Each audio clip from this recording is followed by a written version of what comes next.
you know, this Tammy Abraham and, of course, okay, finally, we can breathe now, right? Because everyone has been talking. People will send you questions, DM and ask you, okay, what do you think? Should he play for Nigeria? Should he not? Okay, finally, I mean, not Frank Lampard, he plays for Chelsea, of course. Finally, Gareth Southgate decided to okay, Nigeria, you guys should chill. We actually brought up this guy, he trained with us and everything. He's coming into the England squad. So he's got his international call-up. And so no more Tammy Abraham or Tomori. Not necessarily.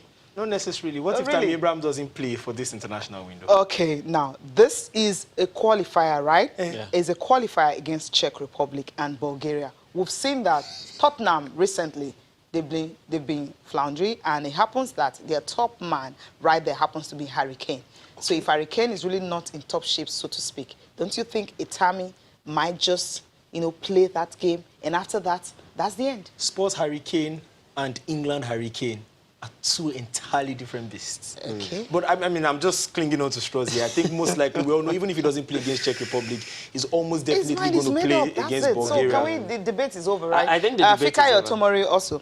I think the debate is over, and it's for good reasons as far as I'm concerned. Yeah.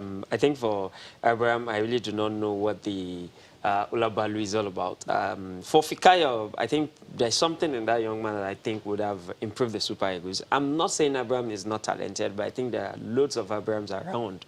If only we just keep our eyes where we are supposed to focus it on and just build with what we have. For Fikayo, I think after the World Cup, I think a player with that level of intelligence, with that level of calmness in defense, will do the Super Eagles a whole lot of good, particularly the fact that he's getting game time at Chelsea now, playing in the Champions League. At that age, a lot of experience is coming. And you also look at the lifespan of a player with your team, how long the probability of staying in the team will also help the team on the long term. So for me, that's a miss. Fikayo is a miss. For Abraham, Fikayo is the only one that is a miss. Tammy Abraham is not a miss, right? Now, let me ask you guys this question. What about this issue of we trying to actually get those players we did not produce to come play for us?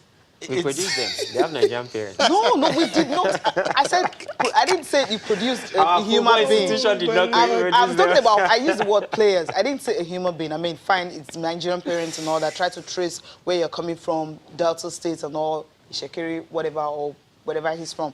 But the question is, sometimes we tend to rely on these players thinking, I love what Gareth Ross said recently and said that, look, these two guys are not in my plans because obviously you've got players and you're eyeing others who happens to have a Nigerian parent to come play for you. I think you did not even develop that. That's the issue when we don't have a league that is running consistently and when we cannot match up with our counterparts abroad. Let's tell ourselves the truth. The Premier League is way bigger. The La Liga is way bigger. The German Bundesliga across board. We're not even one of the top leagues in Africa as it stands right now. You can call some other leagues. So that's what happens when you see some of these players and you say, oh, he's playing for Chelsea. He has scored 7 goals. Maybe we can whisper 1 or 2 things into his ears and convince him to come back. If we can get it right, then gradually we might be able to produce some players for the Super Eagles. Absolutely. And when we produce players for the Super Eagles of Nigeria, players will be begging to come play for Nigeria, not the other way around. Be going for the ones that couldn't get the call-up in that country that they want for, and then they come to Nigeria as a second choice. Well, guys, I want to thank you for making my day. Pleasure being here. Yeah, thank you. Really Loju and Dami. All right, thank you guys for watching. I'm Cecilia Mogbe. Have a fantastic night.